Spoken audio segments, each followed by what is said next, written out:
Hello, everyone. Welcome to the Got a Case of Wanderlust podcast, a show dedicated to all things travel. I'm your host, Lydia, and on this episode, you'll hear a conversation between me and another fellow traveler that will hopefully inspire you for your next travel adventure. If you enjoy listening, consider following the show and giving it a rating on Spotify, or if you're listening on Apple Podcasts, leave a quick review. It would mean so much to me. All right, thank you so much for being here today. So, hello everyone, welcome to the Got a Case of Wanderlust podcast. Here with another special guest today. Her name is Erin Hines, and she is a Canadian travel writer of Pina Travels and the host of the podcast I'll Pack Up My Bags, who tackles pretty big issues within tourism and emphasizes ethical traveling.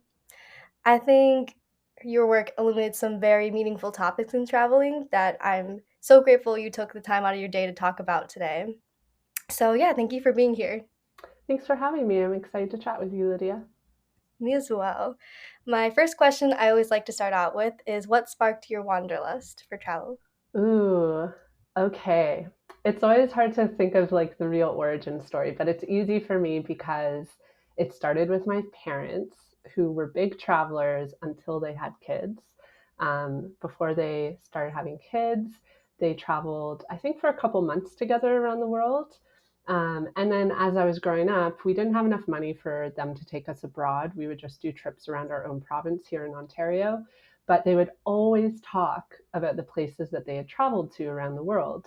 And especially my mom just always had these stories to share with us.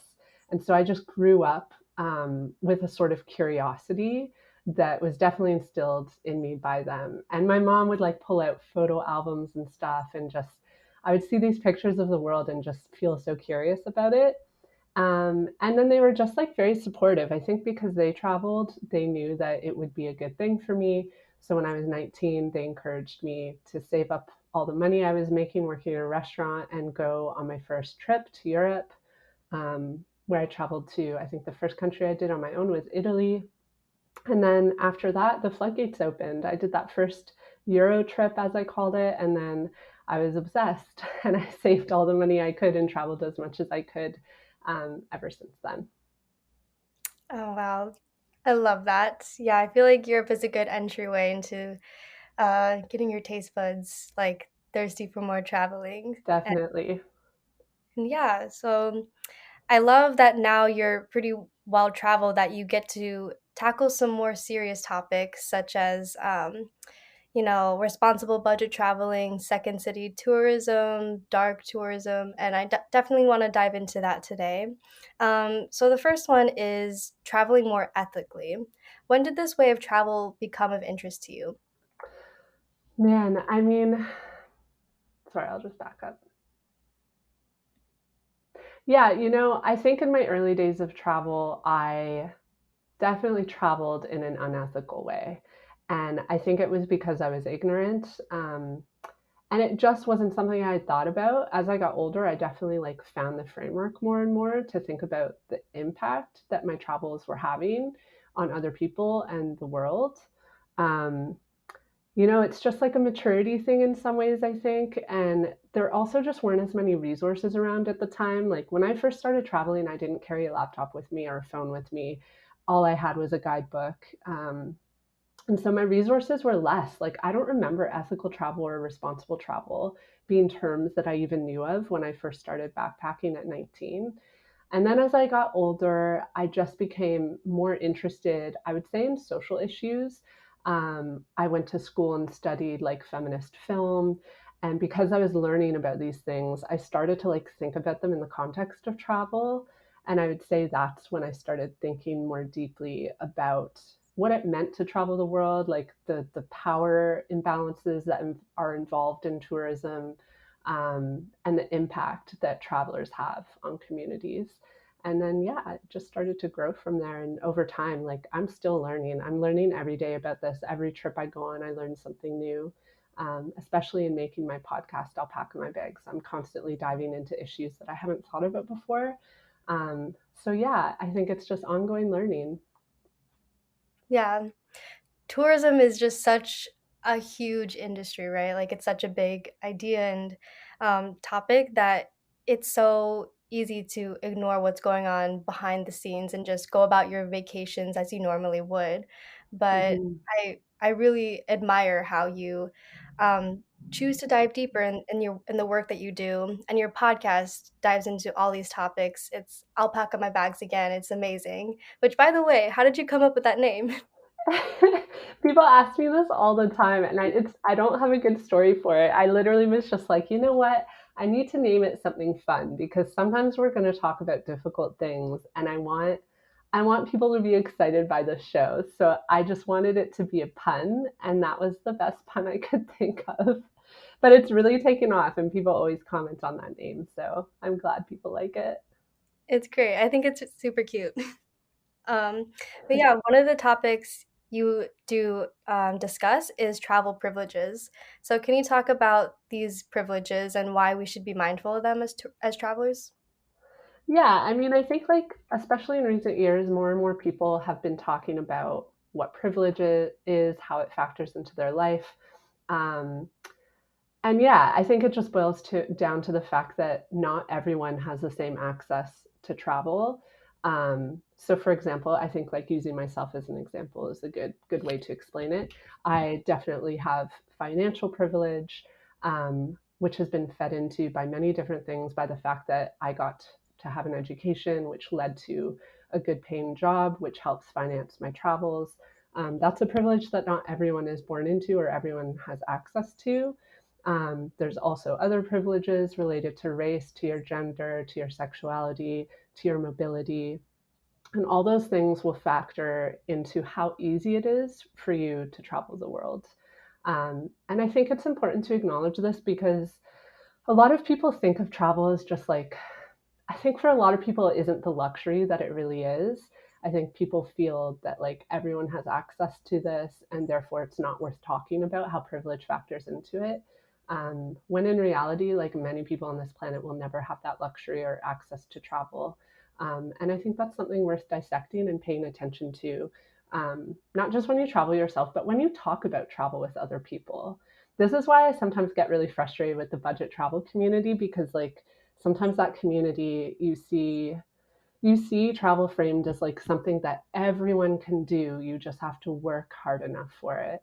And while that's true to some degree, I definitely worked like more than I needed to when I was younger to make travel accessible to me.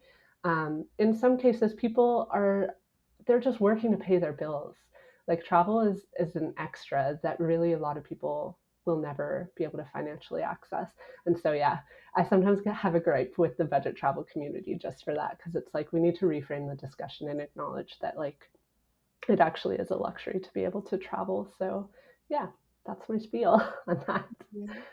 Yeah, it's something to be so grateful for, to be able to see parts of the world that most people can't see in their lifetime and in the past have never been able to the extent that we are today.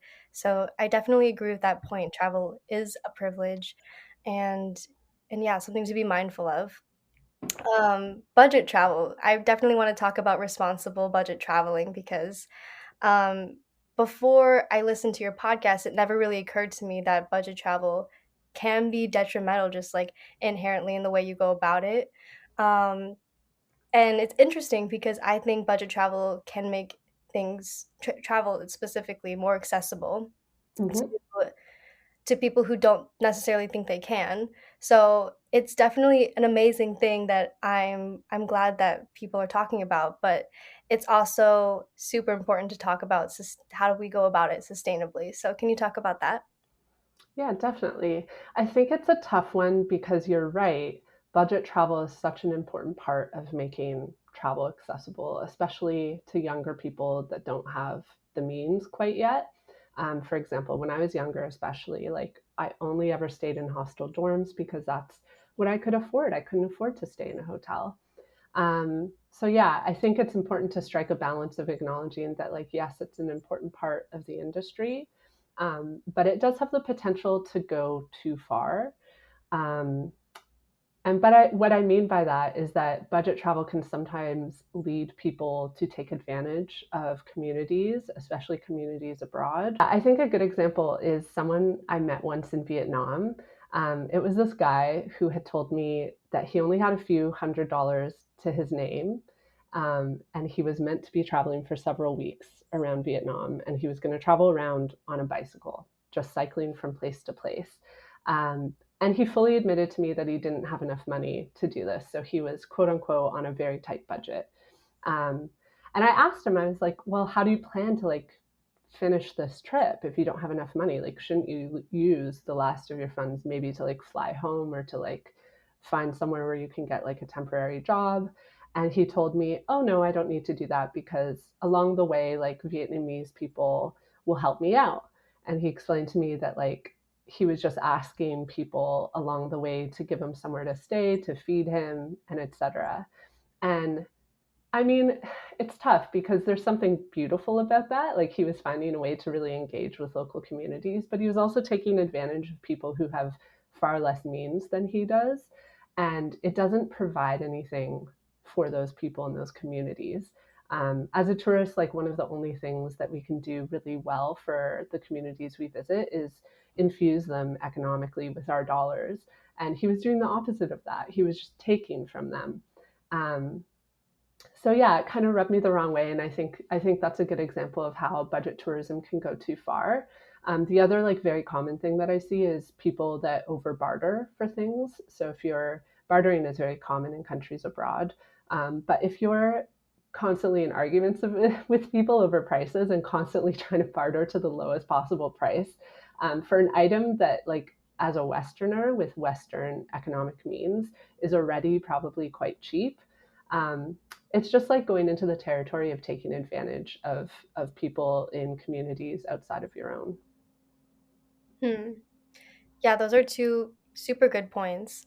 Um, I definitely would love to hear your insight about hostels because hostels are something I'm super passionate about. Like, I love hostels, but do you have any, like, or do you know any research about the bad parts of hostels, like the how it could be unsustainable, maybe, or if there are better alternatives to staying in hostels? Yeah, I mean, I love hostels too. I still stay in them. I was just in a hostel a couple weeks ago in Dublin.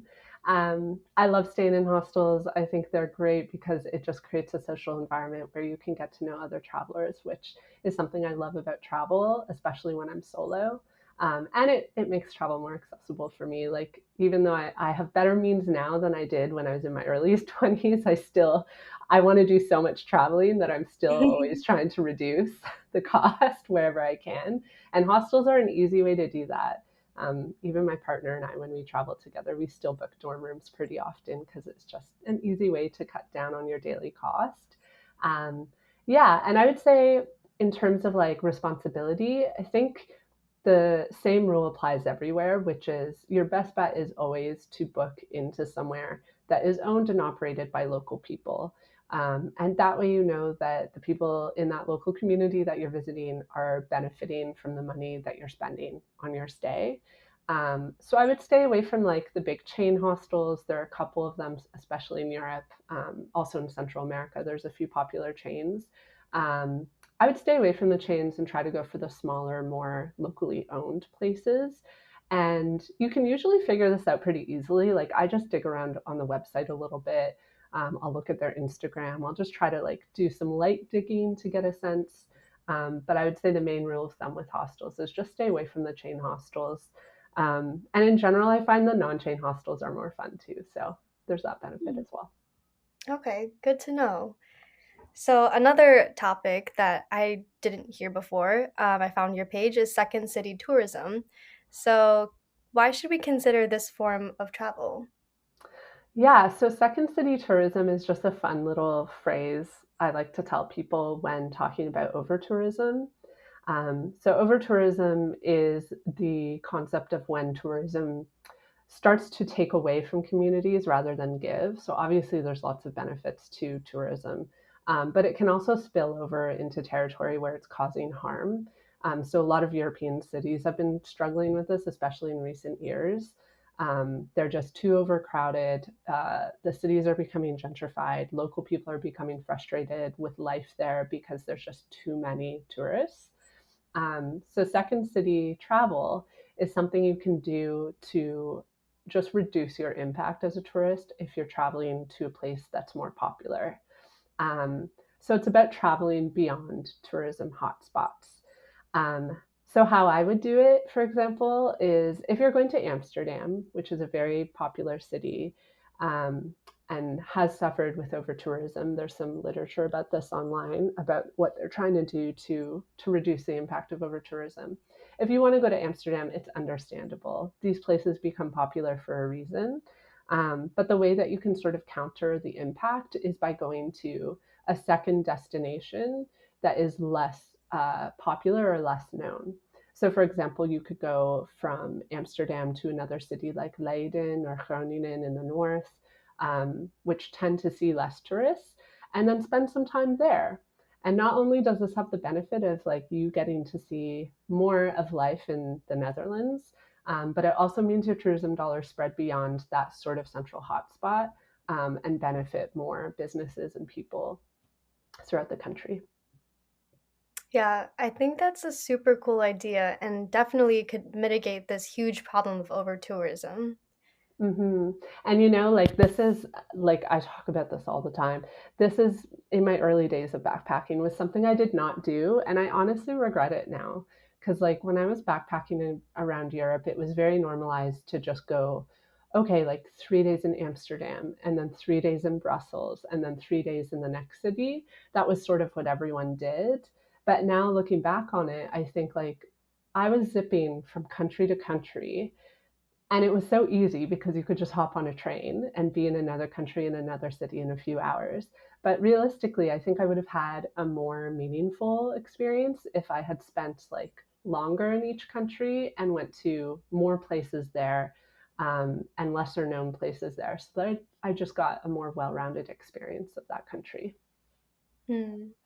Yeah, I would agree with you. I did a backpacking trip in Europe myself, and I definitely just visited the main cities because, I feel like when you're new to travel, you want to hit up the bucket list destinations. So that was kind Hmm. of my mindset. But I think if I were to do it again, I definitely reconsider my approach and my mindset when it comes to um, Europe travel. And when I go back, I definitely like to hit up the smaller cities and get a more authentic cultural experience. So, when you travel now, what kind of things do you look for when searching out a new destination, and like how do you plan your itinerary now? I would say the biggest thing is research. Um, this is also just such a common mindset. You see sometimes online people who are like, oh, I don't like to research. I like to just show up in a place and like go day by day and figure things out as I go. And I definitely used to be that person, especially like I spent like 9 months backpacking around Europe, and that was very much how I did it. But nowadays, I find like I just have a more fulfilling experience if I do research and do some planning.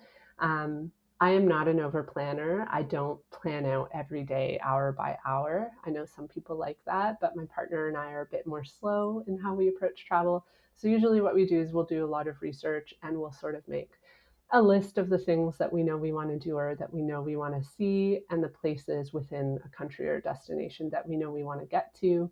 And then we go in knowing all of that without like strict parameters. So we'll often just sort of plan as we're going. But because we've done all the upfront research, we have it all there and we can plan out our days and our travels just based on what we're feeling in that moment. So yeah, I would say research is a big part of it now. I do a lot of that before a trip. Another thing that I research always is sort of cultural practices for the places that I'm going. I try to take a lot of care in how I approach like packing for a trip. For example, I was just in Morocco, and there you should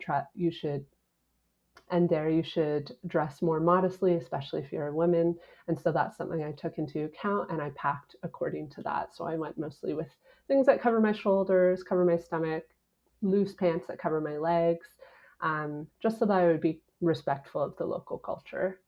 So I would say those are the main things that I do nowadays. When it comes to like choosing a destination, I don't know. Often it's based on whatever flight is cheapest. This is actually probably my biggest budget travel hack for people is that you should let the destination choose you. it's pretty rare that my partner and I are like, this year we're going to go to this country. It's usually, okay, we have a list of a few places we know we want to go. Let's Google the flights for all of them, and whichever is the cheapest is the one we'll do. Or we're on email lists for flight deals. So, for example, a couple years ago, we went to Jordan. It had not been on our radar at all. We just saw a flight deal that was so good that we were like, okay, we're doing it. That's our trip this fall. So yeah, a lot of the time we just choose destinations based on what flights we can afford, which is rough these days because flights are so expensive now. Mm. Yeah, that's a good hack. And I feel like it'd be super fun to be open to that spontaneity because if you are open to that, let a place choose you, then you open yourself up to experiences that you would never have had if you Mm-hmm. weren't like that flexible or open-minded. Yeah, totally. Cool. Speaking of cultures, when we travel, we're often, I feel like, swept up in the mystery and novelty of a new cultures. And so I think this curiosity and desire to integrate oneself into a culture can be a good thing, but it does become detrimental, and it's known as cultural appropriation. And I read an article on your blog, Pina Travels, about cultural appropriation versus appreciation. So, yeah, I'd love to discuss that a bit. Yeah, I mean, so I'll explain what it is first, just in case there's people who aren't sure. So, cultural appropriation is when somebody adopts aspects of a culture that isn't their own. And it can become problematic and controversial when members of a dominant culture appropriate from a minority culture. So, for example, you see this a lot in North America. Like a classic one is white people when they put specific types of braids in their hair, which is appropriating from Black culture. Um, Another really good example that you see sometimes in North America is when non Indigenous people wear Indigenous clothing, but as a costume. And that's where the appreciation part comes in. Wearing someone else's cultural clothing as a costume, um, it removes the meaning from that clothing in frankly an offensive way. And it's very easy to fall into this when you're traveling because we all know when you go abroad, like often you'll see local cultural items, cultural clothing on sale. And it's very tempting to buy it and wear it. And in some cases it is okay, but in other cases it's really not. I would say like the main issue you see is when it turns into a costume piece for people. Um, but I think it can be considered cultural appreciation as long as you take the time to really know and understand what the context and the history and the meaning behind an object or a piece of clothing is. And when it comes to clothing, I spoke with a researcher, Melissa Chan, on my own podcast about this. She studies cultural appropriation, and she was saying it's all about like the context in which you've acquired this thing and how you treat it. So she was saying, for example, if you're invited to wear a piece of cultural clothing and you're being told by a person who is local to that culture the meaning behind it and you're learning about it, that's very different than buying something like buying a sombrero while you're in Mexico and taking it home and wearing it on Halloween. They're very different contexts, and that's really what differentiates the two.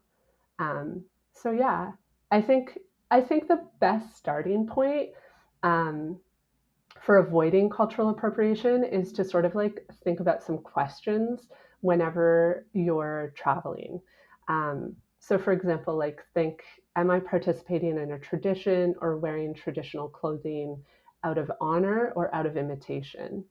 Um, you can ask yourself, like, am I being invited to participate or am I taking this? Um, oh, a good one to think about is, am I perpetuating a stereotype? And then it's also good to think about like the situation you're in. Is this a learning experience or are you using this culture as a costume? So those are some good things to think about. I would say it's just about keeping these questions top of mind when you're traveling and considering them before you appropriate something. Hmm. Yeah, very good points. Thank you so much for sharing. What are some other don'ts when traveling? Like how to not be that tourist? Oh, that's such a good question. Man, I think, hold on, let me back up. Oh, that's such a good question. I think the biggest thing is don't be the tourist that didn't do their research. Um, because it's going to take away from the experience that you have. Doing research is really like the starting point to have an experience that, like leads to some learning while you're abroad and also makes for a more fulfilling and meaningful experience. Just because it's like, it's good to know context, right? You don't want to be traveling somewhere and have no idea what's going on or what the meaning behind like a cultural practice is. And it also means like without research, you might miss out on experiences that you may have had there had you known that they were something you could access or do. So I think that's a big one. Like always do your research and always do your research about cultures before you visit them. You don't want to be that ignorant tourist walking around like in shorts in a country where that's not local practice. So it's good to be on top of that. Another thing I always tell people when it comes to like cultural practices, and this is something my partner and I always do, is we pay attention to how local people around us behave and how they dress. And we try to align with what we're seeing. So, for example, like when we were in Laos in Southeast Asia, a lot of the tourists in Southeast Asia wear shorts and like tank tops. And, we had done that for the first few weeks because that's what all the other tourists were doing. And then one day I remember sitting in a cafe and my partner looked at me and he was like, I noticed like no one wears shorts. Like Laotian people don't wear shorts. And from that day forward, we were like, okay, we should probably wear like loose pants because that's what local people are doing. And that's a way to just show like respect for them. So that's what we did moving forward. And we always do that now when we travel. We pay attention to how other people are behaving and how they're dressing um, to just align with that.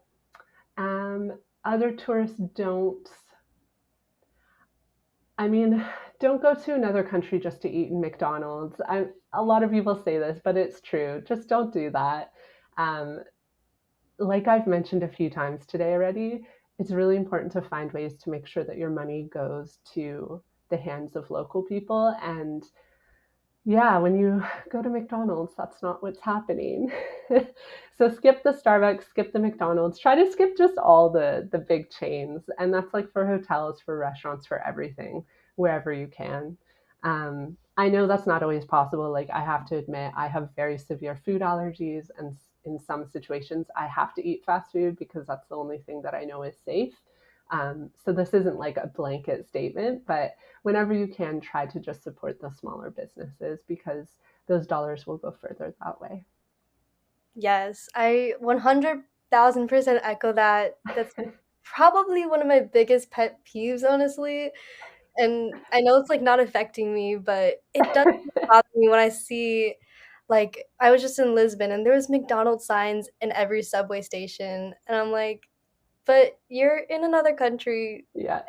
They have this amazing cuisine that you could try, but instead you're going for the hamburger you always get back home. Like, Yeah, what's the point? I feel like food is such a big part of traveling. it is for sure. Yeah. I will say I have had my moments where I'm just like, I just need to have a hamburger.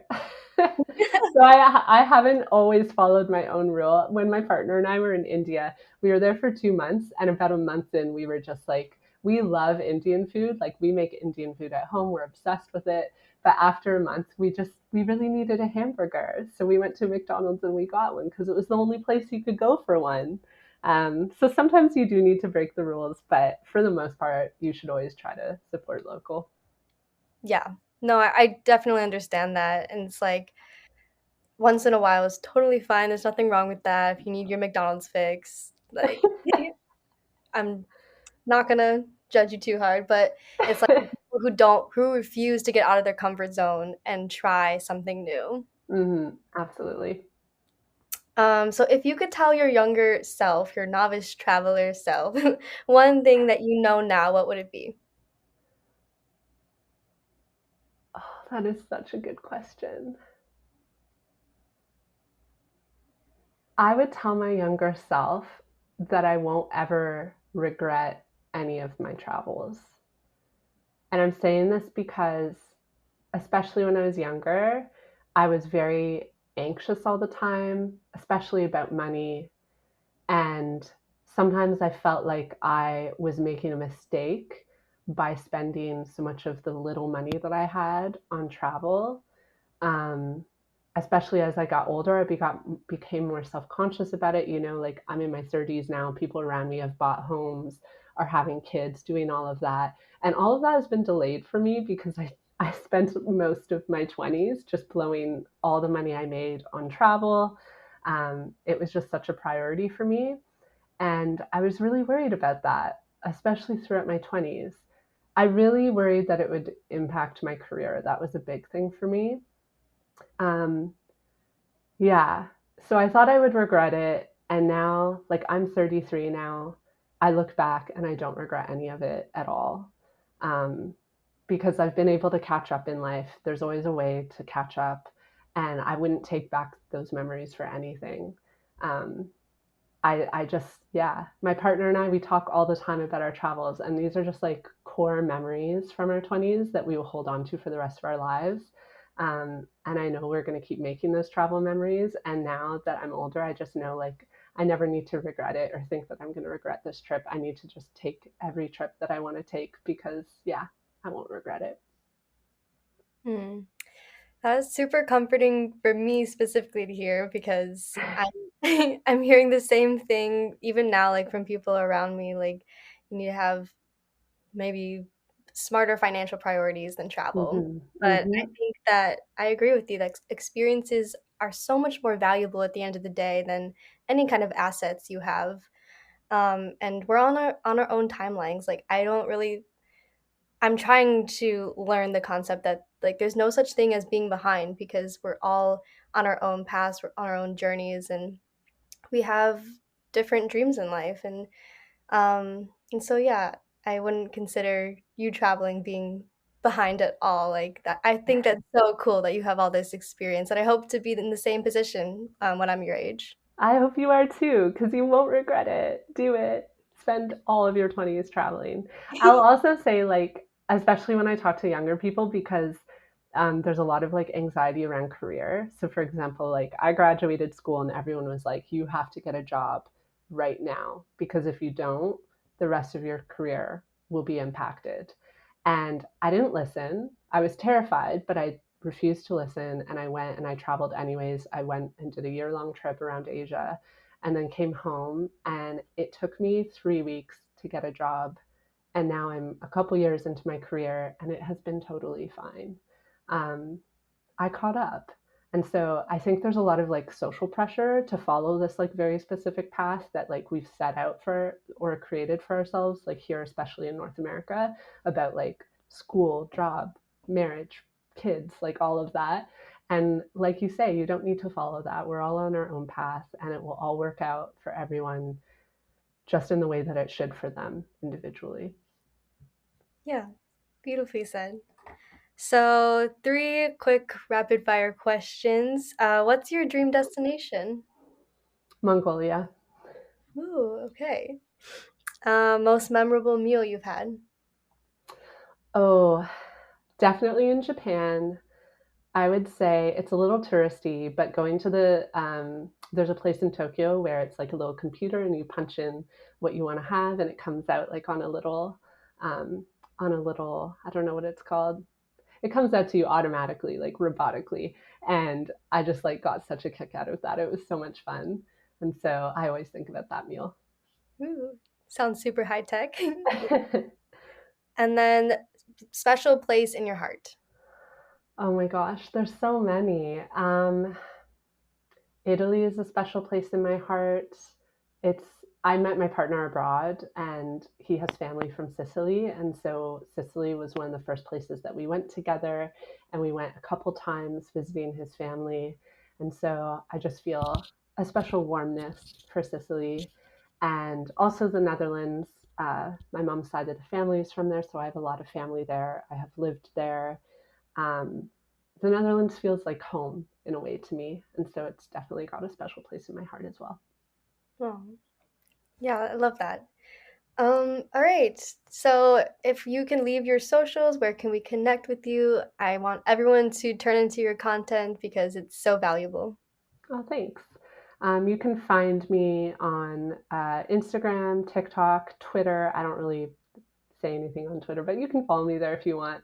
On all of those, I am Pina Travels, so at Pina Travels. And then my blog is pinatravels.org. And then there's also my podcast. Just look up Alpaca My Bags in whatever podcast app you use. It will be there. It's totally free. And you can also find the podcast on Instagram and TikTok. It's at Alpaca My Bags Pod. All right. Amazing. Thank you so much for your time today, Erin. It was so lovely to talk. Thanks for having me.